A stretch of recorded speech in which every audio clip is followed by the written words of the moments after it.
Bersama Badan Gizi Nasional memastikan efisiensi anggaran di masa libur sekolah dengan menghentikan sementara operasional Satuan Pelayanan Pemenuhan Gizi atau SPPG.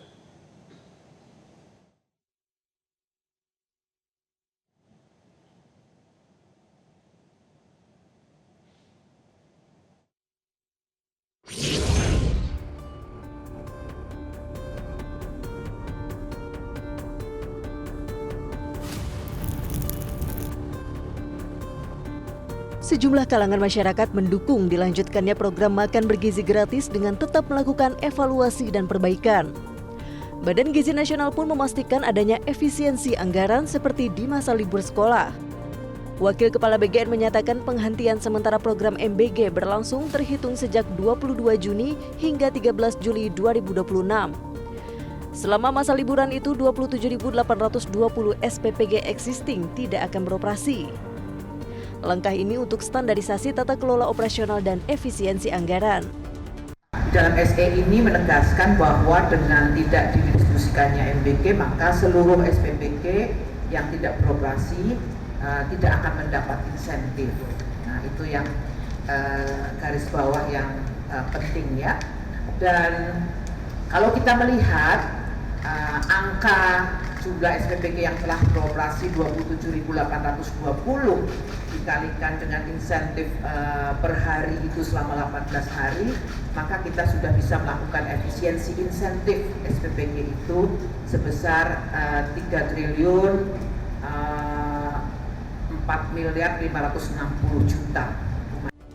Wakil Presiden mengatakan perbaikan tata kelola program MBG menjadi komitmen pemerintah yang bertujuan menjaga kepercayaan publik terhadap jalannya pemerintahan dan program-program strategis yang telah dicanangkan.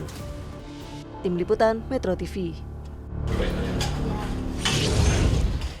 Kami akan membahasnya bersama dengan tenaga ahli utama Badan Komunikasi Pemerintah Republik Indonesia Hariko Wibawa Satria dan analis kebijakan publik Trubus Rahadiansyah. Selamat malam Pak Hariko dan juga Pak Trubus. Ya, selamat malam Pak. Baik, terima kasih sudah bergabung. Saya ke Pak Hariko dulu. Pak Hariko, komitmen pemerintah dalam perbaikan tata kelola MBG tidak bisa terlepas dari bagaimana untuk bisa menutup berbagai celah korupsi dan juga potensi penyelewengan. Nah, implikasi dari komitmen ini apa yang akan dilakukan pemerintah?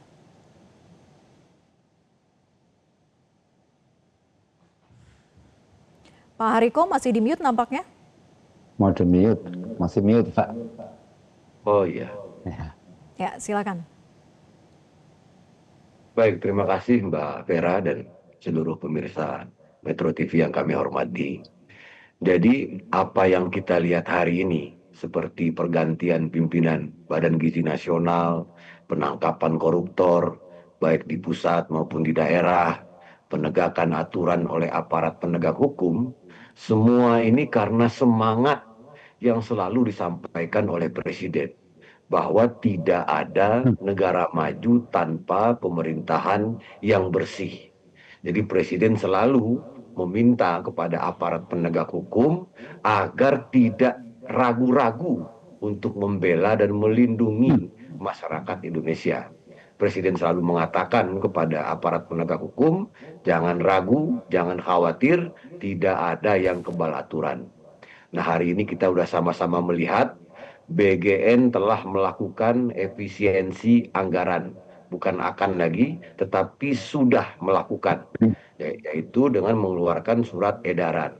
Tadi juga disampaikan di tayangan Metro TV, intinya dari 22 Juni sampai 13 Juli 2026, masa evaluasi ini juga sekaligus juga untuk meliburkan dapur MBG atau berhenti sementara. Dan insentif juga tidak diberikan. Dan itu sudah menghemat 3 triliun lebih. Nah, waktu liburan ini juga akan digunakan semaksimal mungkin oleh BGN untuk mengevaluasi internal BGN, sekali lagi mengevaluasi internal BGN dan juga mengevaluasi SPPG dan lain-lain. Kemudian Badan Gizi Nasional juga sudah membuat fokus penerima manfaat. Jadi bukan akan lagi, tapi sudah membuat fokus penerima manfaat. Ini dalam proses Jadi BGN mendata sekolah-sekolah dengan siswa yang tidak memerlukan intervensi pemerintah untuk pemenuhan makan bergizi. Nah, untuk sementara per 18 Juni 2026 sebanyak 76 sekolah di Pulau Jawa masuk dalam daftar ini. Nah, 76 sekolah ini jumlah penerima manfaatnya lebih kurang 39.000 lebih pelajar. Dan dari sini anggaran yang berhasil diefisiensi sebesar lebih kurang 70 miliar lebih. Nah, ini data sementara baru dari 76 sekolah. Kemudian Badan Gizi Nasional sedang memfokuskan penerima manfaat MBG, yaitu untuk saudara-saudara kita yang mengalami kemiskinan, kemudian saudara-saudara kita yang mengalami kemiskinan ekstrim, kemudian juga saudara-saudara kita di daerah 3T, daerah tertinggal, terdepan, terluar, kemudian juga saudara kita dari kelompok 3B. 3B itu maksudnya ibu hamil, ibu menyusui, kemudian juga balita.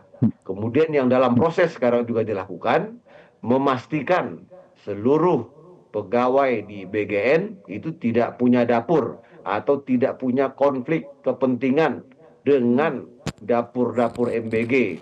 Karena disinyalir, diduga kuat penjualan titik-titik dapur dan lain sebagainya itu dikait-kaitkan dengan pegawai-pegawai di BGN. Makanya seperti yang disampaikan oleh Ibu Arumsari, juga memastikan integritas di internal BGN.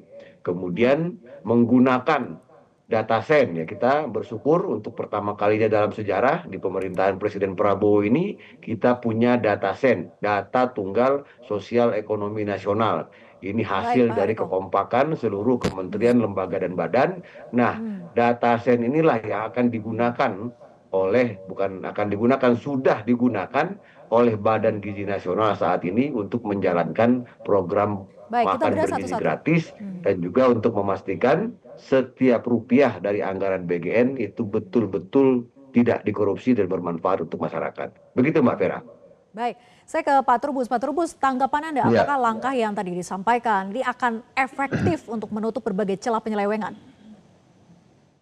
Iya, kalau sisi efektivitasnya tentu masih berproses tentunya dalam hal ini kalau kita melihat apa yang sudah dilakukan oleh BGN ini dan disampaikan oleh Mas Hariko itu menunjukkan memang upaya-upaya yang sungguh-sungguh.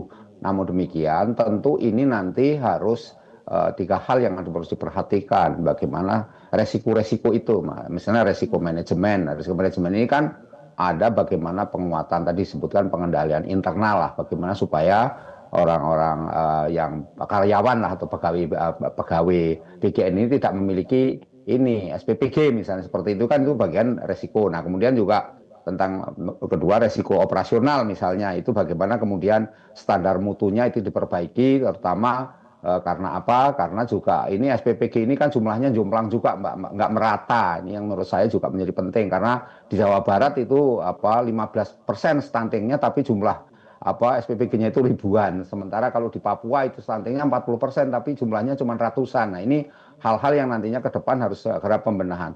Yang ketiga menurut saya mengenai ini resiko reputasi. Nah ini yang penting juga dilakukan bahwa bagaimana keterbukaan informasi terkait dengan pelaksanaan MBG ini agar persoalan-persoalan muncul di lapangan ini segera direspon secara cepat. Nah karena itu efektivitas ini akan jalan manakala kemudian BGN dan nantinya juga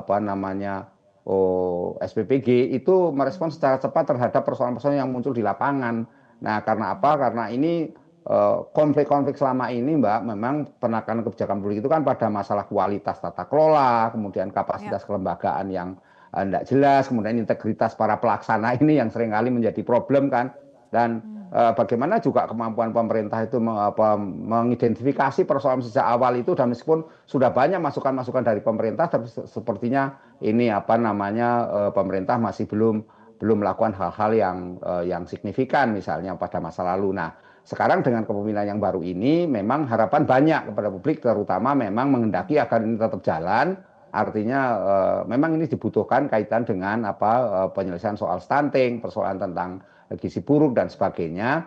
Nah, Nyoman memang tadi disampaikan oleh Mas Hariko juga sudah bahwa pemerintah memang refocusing sekarang kepada mereka yang miskin ekstrim atau miskin dan termasuk rentan miskin terutama yang banyak juga terjadi. Nah, tetapi demikian menurut saya apakah ini efektif tentu bagaimana eh, penting adalah ini Mbak partisipasi publik Mbak. Jadi publik itu Ya, disertakan, dilibatkan karena selama ini memang kecenderungannya itu pengelolaan MBG ini, pengelolaan SPBG itu cenderung tertutup. Padahal itu kan dananya dana publik. Nah itu yang banyak diprotes oleh publik lah, termasuk mahasiswa yang hari ini juga demo. Nah ini hal-hal yang menurut saya juga penting. Bagaimana kemudian agar apa yang dicanangkan ini menjadi efektif, tentu dengan apa namanya berlandaskan kepada regulasi. Nah ini regulasinya juga harus betul-betul ditegakkan. Jangan sampai kemudian nanti karena regulasi yang ada kan peraturan BGN yang ada itu kan peraturan pertek namanya peraturan teknis itu. Jadi itu harus betul-betul dipatuhi kaitan dengan bagaimana pengelolaan SPBG baik. yang transparan terbuka termasuk melibatkan ini Mbak apa namanya masyarakat yang ada di sekitar ini Baik, sekitar Pak Trubus. SPBG berdiri termasuk pemasok-pemasoknya itu gitu Mbak.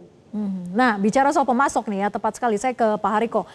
Dengan cakupan program yang sangat besar dan anggaran yang tidak sedikit ini, bagaimana kemudian pemerintah memastikan tidak terjadi penyimpangan dalam segi pengadaan bahan makanan maupun juga distribusi di lapangan, Pak Hariko? Ya, terima kasih Pak Trubus, Mbak Vera. Setuju sekali dengan Pak Trubus tadi. Jadi eh, pemasok tunggal itu pelanggaran berat dalam program makan bergizi gratis.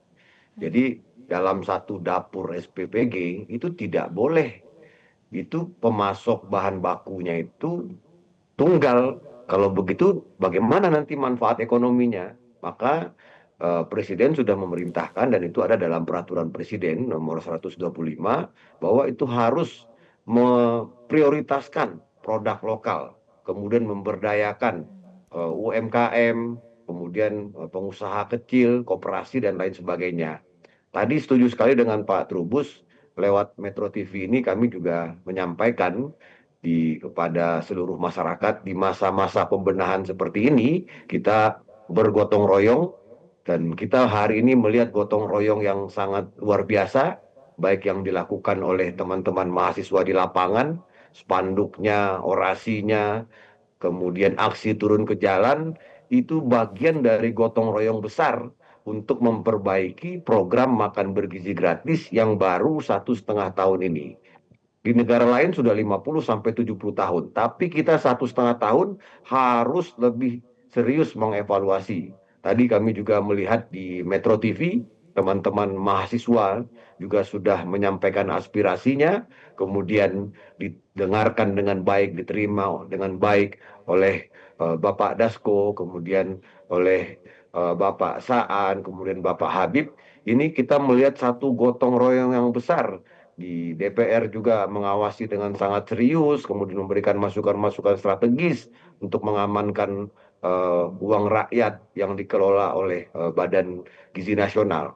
Tapi intinya seperti yang disampaikan oleh Mbak Vera ini, itu betul-betul isu yang sangat sering dibicarakan, Mbak. Jadi apa yang Mbak tanyakan tadi itu terkait dengan pemasok itu memang kalau di atas kan kalau di Badan Gizi Nasional isunya terkait bagaimana dengan integritas di internal, kemudian pemberantasan korupsi pengadaan-pengadaan. Tetapi Mbak Vera, justru yang Mbak Vera sampaikan tadi, justru itulah yang dibicarakan di bawah saat ini. Itu bagaimana para petani, para nelayan, para peternak, para pekebun, para UMKM ini juga mendapatkan dampak ekonomi dari program makan bergizi gratis ini, dan itu salah satu yang sering disampaikan oleh Presiden Prabowo, bahwasanya program ini harus berdampak terhadap para petani kita, pekebun kita, peternak kita, nelayan kita. Salah satunya adalah melarang dapur SPPG itu memonopoli atau Baik, Pak pemasok Hariko. tunggal. Begitu Mbak Vera. Baik, saya ke Pak Trubus. Jadi menjaga agar tidak ada Iya. penyimpangan dalam pengadaan bahan makanan maupun distribusi di lapangan, bentuk pengawasan yang tepat itu bagaimana sih Pak? Kalau bentuk pengawasan yang paling ideal, Mbak, itu apa namanya ada sinergitas, Mbak, pengawasannya itu. Jadi kolaboratif itu. Jadi kalau misalnya terjadi kekurangan bahan pokok, masyarakat katakan bahan untuk MBG itu kekurangan, nah itu bisa diambilkan dari daerah lain misalnya. Nah ini yang sangat penting karena ada juga daerah-daerah yang memang ada kelebihan Mbak, dalam arti misalnya untuk Jawa Timur itu ada daerah namanya Blitar itu ternyata 30% telur itu berasal dari sana untuk nasional. Nah ketika itu kaitan dengan ini kan bisa ini untuk dimanfaatkan dengan baik. Di satu juga ada peternak-peternak juga bisa Mbak ditekankan ke sana sehingga artinya ketersediaan bahan-bahan baku ini memang menjadi sangat penting. Nah, tentu ini juga harus ada audit juga Mbak, audit tata kelolanya itu. Ini audit berkala ini juga penting karena apa? Karena berkaitan dengan apa yang Mbak tanyakan ini memang menurut saya lebih kepada bagaimana kemudian mekanisme pengawasannya itu lebih kepada ini Mbak, kepada SPPG yang terbuka, yang transparan, karena masyarakat kan selama ini memang disajikan atau disuguhkan bahwa SPPG seolah tertutup gitu. Nah ini yang kemudian pemerintah sudah merespon dengan membuka dan ruang-ruang akses ini juga perlu sehingga ada nanti dibuka channel aduan juga Mbak, di mana kemudian kalau masyarakat melihat misalnya hari ini menunya tidak sesuai ataupun katakanlah SPBG itu tidak menyajikan satu makanan yang berkualitas, ya itu tentu harus segera ada penindakan entah dengan cara-cara secara administrasi atau peneguran ataupun kalau perlu ya memang selama ini dilakukan ada penutupan juga Mbak. Jadi atau disuspend juga seperti itu. Nah, tetapi yang jelas memang pengawasan ini menjadi yang sangat krusial saat ini. Yang kedua ya berkaitan dengan bagaimana kemudian agar ke depan itu pemerintah daerah itu dilibatkan secara optimal Mbak. Pemerintah daerah ini pengertiannya adalah kepala daerah dan DPRD gitu. Jadi kepala daerah ini harus ikut mengawasi Mbak, mengawasi terhadap apa yang terjadi pada SPBG itu. Nah, itu intinya Mbak. Ya. Baik, jadi diperlukan sinergitas dalam hal pengawasan dan juga sanksi yang tegas jika ada yang melakukan penyelewengan begitu ya. Terima kasih Pak Trubus dan juga Pak Hariko sudah bergabung bersama kami. Selamat malam. Jelajahi cara baru mendapatkan informasi. Download Metro TV Extend sekarang.